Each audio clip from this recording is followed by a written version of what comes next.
Did you know that many hospice nurses can sense when someone is nearing the end of life? It's not magic. It's the result of years of careful observation and recognizing subtle patterns that frequently emerge. While each person's passing is unique, there are 5 signs that consistently appear in the final days of life. This is a topic we often avoid, but for many of us in our 60s, 70s, and beyond, we have likely experienced this with a spouse, sibling, friend, or parent. Understanding what to expect can help us prepare emotionally and honor their final chapter with calmness, compassion, and even gratitude. In this video, we will discuss 5 significant signs that hospice nurses frequently observe before someone passes. These insights are drawn from the experiences of those who sit at the bedside, hold hands in silence, and notice the subtle details that families may overlook. If you are caring for someone currently or contemplating your own journey ahead, these signs may provide you with peace of mind, a clearer understanding, and perhaps a bit more courage. Let's begin. Sign 1. Withdrawal from the outside world. One of the first signs hospice nurses often notice is a gradual withdrawal from the outside world. This process is subtle, characterized by less conversation, more time spent with eyes closed, unanswered phone calls, and visitors greeted with soft smiles but fewer words. It's as if the individual is slowly turning their focus inward toward something unseen. This isn't about sadness or depression. Many hospice nurses describe this withdrawal as peaceful and purposeful. Think of it as a dimmer switch rather than a light that abruptly turns off. There's a gentle fading where the demands of the world become less significant. This can be confusing or hurtful for loved ones, especially when someone stops eating or responding. However, from the nurse's perspective, this is a sign that the body and mind are conserving energy for what lies ahead. For instance, Walter, an 84-year-old man known for his lively spirit, requested fewer visitors in his final days. He kept the blinds drawn and declined music or television. When his daughter asked if he wanted to watch their favorite show one last time, he simply smiled and said, "Not today." Hospice nurses reassured her that this wasn't rejection but rather reflection. Walter was quietly stepping away without saying goodbye. Psychologically, this phase signifies detachment, not coldness. It's as if the body instinctively knows what's coming and begins to prepare in a private manner. Sometimes the most loving act is to sit beside them without expecting anything in return. Sign 2. Changes in breathing patterns. Another significant sign that hospice nurses often observe is a noticeable change in breathing. This may begin with longer pauses between breaths, shallow inhales, or even rhythmic patterns that feel unusual. This phenomenon is known as Cheyne-Stokes breathing. While it can be alarming for family members, it is a common part of the body's natural winding down process. Breathing may sound labored or irregular, with moments of silence followed by a deep breath, as if the body momentarily forgot to breathe. To a loved one, this can be frightening, but nurses who have been present for countless final hours often say this is not a sign of pain but rather a sign of transition. The body is simply doing what it knows best. Slowly letting go. For example, Dorothy, a 79-year-old choir singer, once remarked, "Breathing is the music we don't notice until it changes." In her last week, her breath came in quiet waves, sometimes quick, sometimes spaced apart. During these moments, her daughter would sit beside her, matching her own breath to her mother's soft, calm rhythm, which brought peace rather than fear. Physiologically, this change occurs because the brain signals to the lungs begin to slow down. The body isn't struggling but simplifying, exerting no more effort than necessary. Psychologically, some experts believe this is the body's way of drawing attention inward, slowing the world down, and creating a rhythm that leads to stillness. If you're still watching this video and finding these insights valuable, please comment number 2 below to let me know you're here. If you haven't subscribed yet, I encourage you to do so and turn on the bell so you don't miss any future videos. Your support helps us continue creating valuable content to inform and inspire you. Now let's move on. Sign 3. Withdrawal from the world. One of the most evident signs hospice nurses often discuss is withdrawal, not just from conversations or activities, but from the world itself. This isn't a rejection of loved ones. It's more like a gentle turning inward, a quiet preparation for departure. You might notice an older loved one sleeping more or keeping their eyes closed longer. Even when awake, they may not respond to things they once enjoyed. The TV might remain off, and phone calls may go unanswered. It's not that they are upset or unaware. Often, they are simply less interested in external stimuli, focusing instead on their internal thoughts and feelings. Take James, for example, an 84-year-old retired train engineer known for his captivating stories. In his final days, he became quieter, sometimes gazing out the window without speaking. His granddaughter brought him a toy train, hoping to evoke a memory. He smiled faintly, touched it once, and then closed his eyes, whispering, "That chapter's over." He meant it with peace, not regret.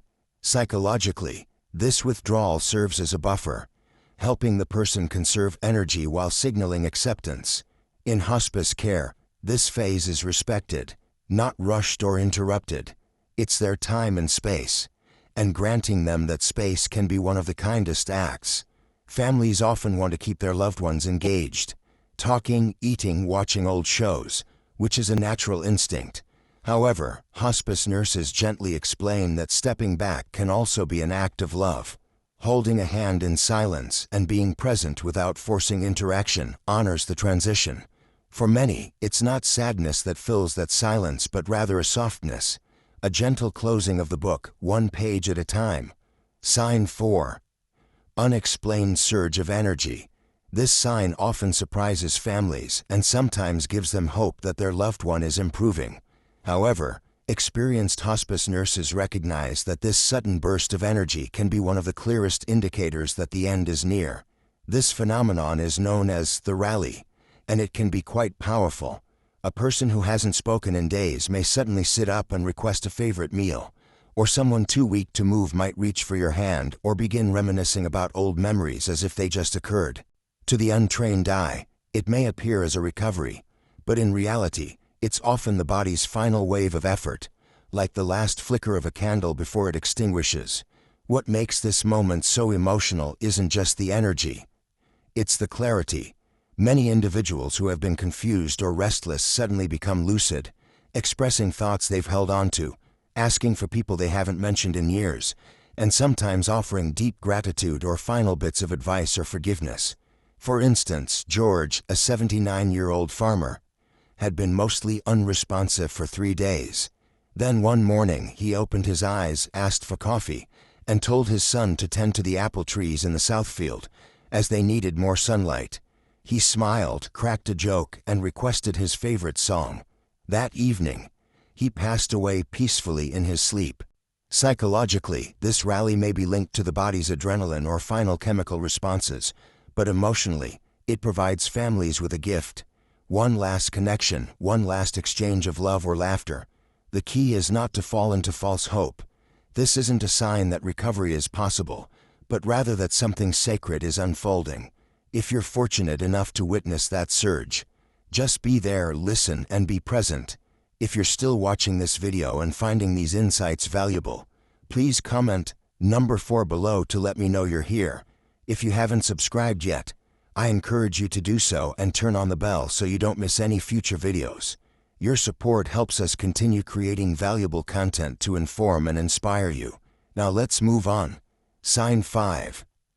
Change in breathing patterns. When someone is nearing death, one of the most noticeable changes occurs in their breathing. While it can be startling if you've never witnessed it before, hospice nurses are trained to recognize these changes early and interpret them not as something to fear but as the body's way of gradually letting go. The most common pattern is known as Cheyne-Stokes breathing, characterized by a rhythm where the person breathes deeply for a short period, then pauses for a few seconds before starting again. To someone unfamiliar, it may sound like gasping or struggling, but in most cases they are not in distress. The body is simply adjusting. Breathing becomes more irregular, slower, and eventually more shallow. This can last for hours or just minutes. Another sign is what's referred to as the death rattle, a wet gurgling sound that occurs when the person can't clear saliva or mucus from their throat. While it may sound alarming, hospice nurses often reassure families that the person is not choking or suffering. They are usually unaware of it at that stage, as most individuals are in a deeply relaxed state beyond discomfort. Nurses may adjust their position or use medication to ease the sound, but the primary goal is comfort, not control. For instance, Carol, an 82-year-old woman, had been unconscious for 2 days.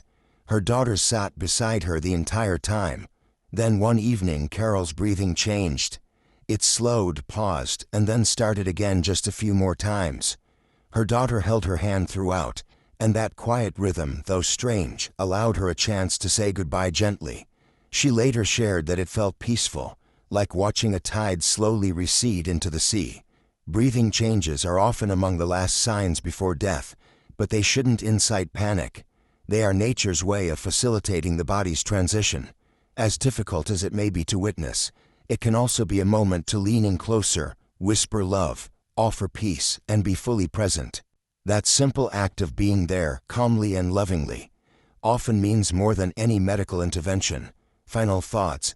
If you've made it this far, I want to express my gratitude.